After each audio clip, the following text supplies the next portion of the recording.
Et le président, on a quand même ce magazine, il est sorti la semaine dernière, c'était le vendredi je crois, avec cette conférence de présentation du magazine de la présidence de la République, un outil de communication qui est diversement interprété. Et dedans, ce qui polarise les attentions, c'est cette interview du président, exclusive du président de la transition sénateur. Oui, une interview à laquelle exclusivement je me suis attelé à déchiffrer.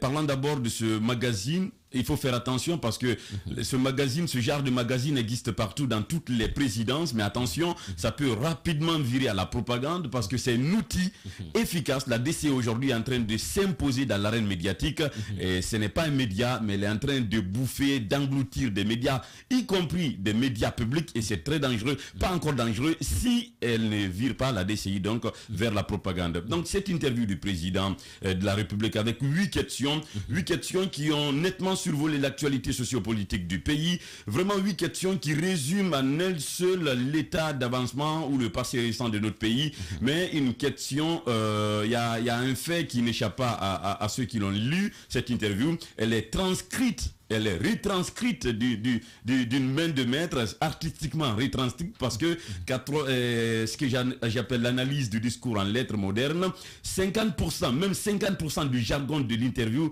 ne peut pas être attribué directement au jargon du président de la République. Donc c'est artistiquement retranscrit, ça se fait ailleurs, c'est bien, mais encore une fois, il faut pousser Mamadi Doumbouya à l'exercice. Ça c'est la forme. Maintenant le forme. Première question, c'est le chronogramme. On saute sur le chronogramme, on saute. Deuxième question sur le chronogramme. On revient sur le chronogramme. Donc, le chronogramme de la transition, à lui seul, est discuté en 2 questions. Il dit, vous avez récemment proposé pour la durée de la transition 39 mois, mais le CNT a opté pour une transition de 36 mois. Qu'est-ce que cela signifie, donc, cette durée? Alors, le président, lui, sa réponse de 10 lignes de cette première question me montre aujourd'hui, je le dis en face de tous les Guinéens, qu'il y a effectivement des manœuvres dilatoires sur le chronogramme de la transition. Il n'y a plus de débat, c'est fini, c'est fermé.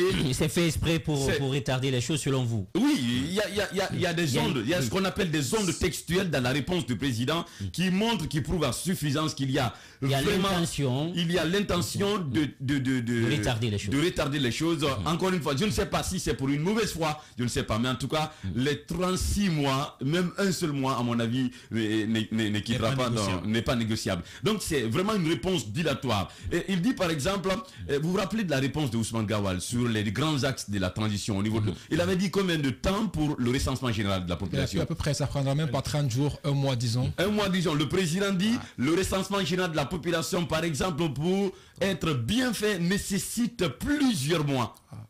Plusieurs mois, ça c'est le président de la République qui le dit.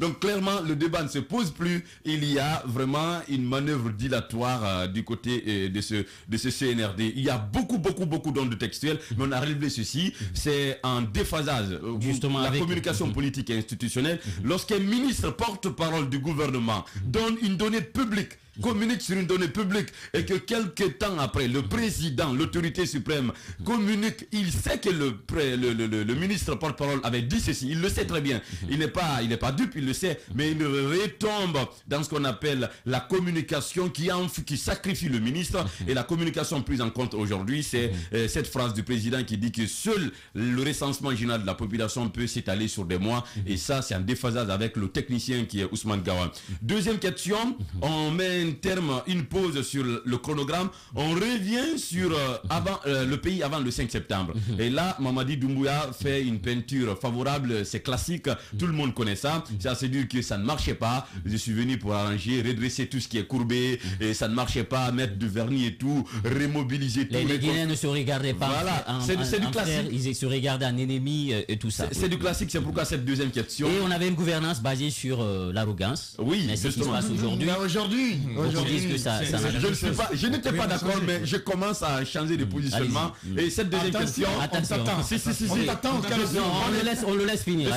Je suis honnête avec ce que je fais. Donc cette deuxième question, elle n'avait pas lieu d'être ici, messieurs les journalistes de la DCI. Troisième question, on demande, certains estiment, ça c'est important, et on revient sur le chronogramme, certains estiment que vous vous employez à étendre la durée de la transition pour rester au pouvoir. Qu'en dites-vous? Et le président, la carte qu'il sort, c'est c'est l'engagement. Avant aujourd'hui, Mamadi Doumbouya avait une communication d'un seul pan. Le pan, c'était l'engagement. L'engagement, c'était quoi? C'est que nous sommes venus redresser le pays. Après, nous partirons au terme de la transition. Mais aujourd'hui, ce qu'on a vu dans cette communication du président de la République, sur l'engagement, un autre pan de la communication présidentielle est né. Ce pan, c'est cependant. Il y a un mot de liaison Diba Milimono. Alphonse peut comprendre ce que je dis. Je reprends pour vous Diba. Avant, aujourd'hui, quand on demandait à Mamadi Doumbouya comment vous allez gérer la transition, il disait, j'ai pris des engagements devant le peuple de Guinée, il faut que j'aille au bout de ces engagements, c'est terminé, je rends le pouvoir. Mais aujourd'hui, il y a un connecteur logique qui est né dans la communication institutionnelle du président, c'est le mot cependant. Oui. Cependant, ça amène dans votre raisonnement une opposition à ce que vous avez dit.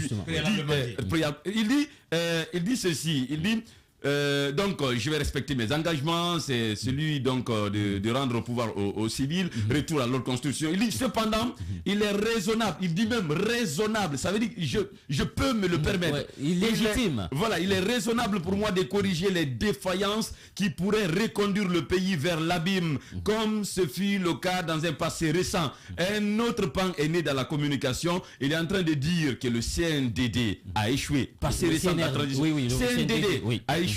Et dit pourquoi ça a échoué. Il y a les ondes sous les phrases qui vous font comprendre que pourquoi le CNDD a échoué, c'est parce qu'il n'y avait pas de durée. La durée était minime, elle était succincte, elle était courte. Et donc moi, j'ai pris l'engagement de ramener les civils au pouvoir. Je ne vais pas trahir mes engagements, mais cependant, il est nécessaire. Je prends mon temps.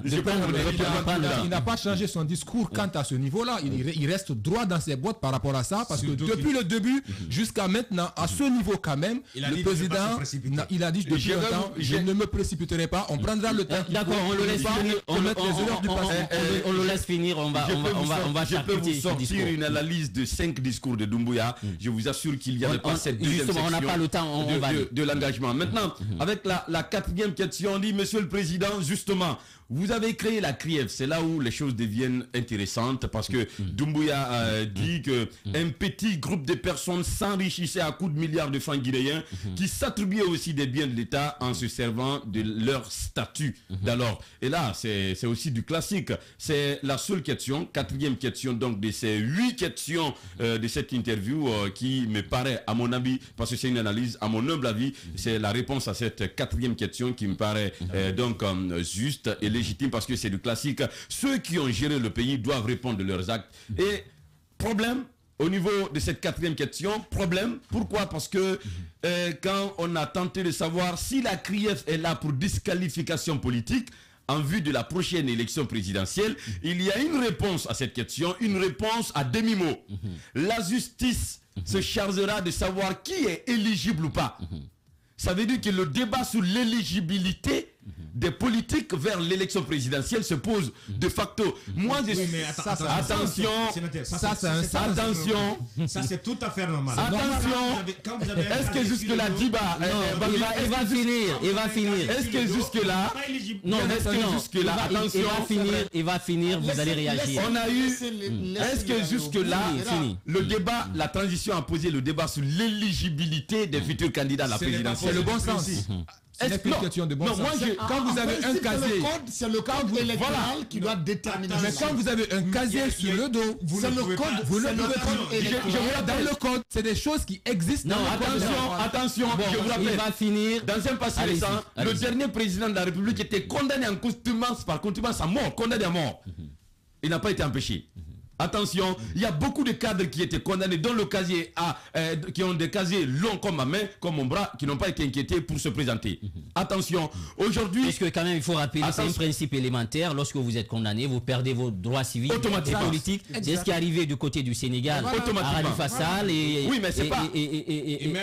Karim. C'est pas notre histoire à nous. C'est pas venu pour rectifier les tirs. Donc quand il s'inscrit dans une telle logique, ne justifiez pas par le fait que ça n'a pas été respecté par le passé sait que ça ne doit pas l'être. Non, c'est pas notre... Pour l'instant, on n'est pas dans ce scénario. C'est pas notre histoire. Là. Alors, je dis aux téléspectateurs, même si Coach Cap ne veut pas le comprendre, jusque-là, en plusieurs mois, en plus de 10 mois, le débat sur l'éligibilité des potentiels candidats à la présidentielle n'avait pas été posé aujourd'hui. Il n'est pas encore posé. Il est posé parce attention, que... Attention. Attention. L'interprétation d'un discours dépend de la connaissance qu'on a du domaine abordé. Vous parlez de l'interprétation. Quand on parle de l'éligibilité de certains candidats, il est de facto logique de comprendre que un casier rend une personne inéligible. Oui. Donc, normalement. Attention, quand Doumbouya l'évoque, ça ne signifie pas que ceux qui sont devant la CRIEF sont condamnés et ne seront pas éligibles. Il y a des cadres, il y a des dossiers devant la CRIEF qui pourraient se retrouver avec un non-lieu. Ces personnes-là pourraient être... Pour faute de preuve ou parce qu'on s'est trompé sur les choses. Oui, c'est bien. C'est bien de parler. En péril l'avenir politique de certains candidats. Il ne faudrait pas qu'on entre dans ce débat. La réponse est logique. Elle ressort une logique qui existe, en fait, qui est devenue une coutume constitutionnelle. Parce que pour aller aux élections, il faut avoir un casier propre. Vous l'avez dit, Khalifa Sall a été retardé, a été mis de côté, mis en touche pour ça. Karim Wade a été mis en touche pour ça. Ce n'est pas pour autant que ceux qui sont devant la CRIEF aujourd'hui pourraient se retrouver dans les mêmes circonstances. S'ils sont retenus dans les liens de la charge... Avant d'aller avec le dossier Guinée Games, allez-y rapidement. Oui, attention, parce que... Et d'ailleurs, dans cette interview, oui, je vais vous donner la parole tout à l'heure, c'est l'autre question que beaucoup d'ailleurs attendaient la réponse lorsqu'on dit, est-ce que vous avez une préférence, vous comptez parrainer un candidat. C'est la question fétiche. Il dit que mon candidat, c'est le peuple. C'est le peuple. Une réponse très intelligente. Oui, il n'avait que ça, naturellement. Non, finalement, on comprend que Doumbouya s'est mûri. Diba, je refuse d'enterrer mon raisonnement sur l'éligibilité des candidats. Vous parlez comme si nous étions dans un pays avec un passé démocratique religieux. Attention. Alphonse, il va finir. Allons devant les tribunaux, les cours et tribunaux, et puis il y aura des non-lieux. Non. Et vous parlez d'un pays... Il va finir. D'un pays avec une justice, avec un passé judiciaire qu'on connaît. Je reprends. Ça, c'est pour ceux qui ont lu l'interview comme moi. Rapidement. Puisqu'on a d'autres dossiers. Jusque-là, le débat sur l'éligibilité des candidats n'était pas posé. Et là, il est indirectement posé. La justice, même si c'est un principe démocratique et universel, la justice, une fois que quelqu'un est condamné, son statut de candidat à une présidentielle est remis normalement en cause. Mais ce n'était pas le cas en Guinée. Doumbouya est venu remettre les pendules à l'heure. Attention. Le professeur Alpha Condé a plusieurs fois été condamné, mais tous les régimes suivants l'ont gracié. Mais c'est ce que je te dis. Donc, c'est ce que je te dis. Lansana Conté n'a jamais gracié. Si. Alpha Condé de la condamnation par D'accord, on va pas. D'accord, c'est compris. On va continuer. Pour finir avec la forme d'Iba, on n'aura pas le temps d'explorer tout le fond.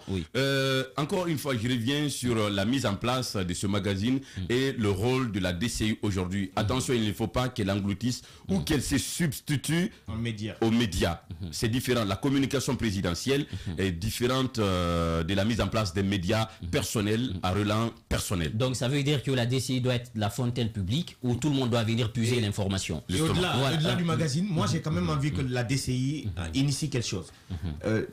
Ça va s'étendre certainement sur les autres mois. Et il faudrait qu'à chaque 6 mois, la presse privée et la presse publique puissent avoir cette communication directe avec le président. Que des journalistes soient sélectionnés dans les différents médias afin d'avoir cet entretien. Le président l'avait déjà eu quand il venait de prêter serment. Mais il faudrait que l'exercice se répète pour que les Guinéens aujourd'hui puissent savoir que le président reçoit de vraies questions. Parce que quand ça viendra de la DCI, le sénateur l'a dit, il y a cette retranscription qui est véritablement corrigée. Je sais que Moussa Moïse le connaissant pour le travail minutieux qu'il fait et son attachement quand même à l'équilibre, il va le faire et certes, j'aurais appris qu'ils sont en train de travailler en ce sens pour les prochains mois et espérons qu'ils vont aller vers ça et le connaissant, je pense qu'il va tirer son épingle du jeu. J'attends de voir le colonel Doumbouya en face de la presse librement poser des questions dans tous les sens.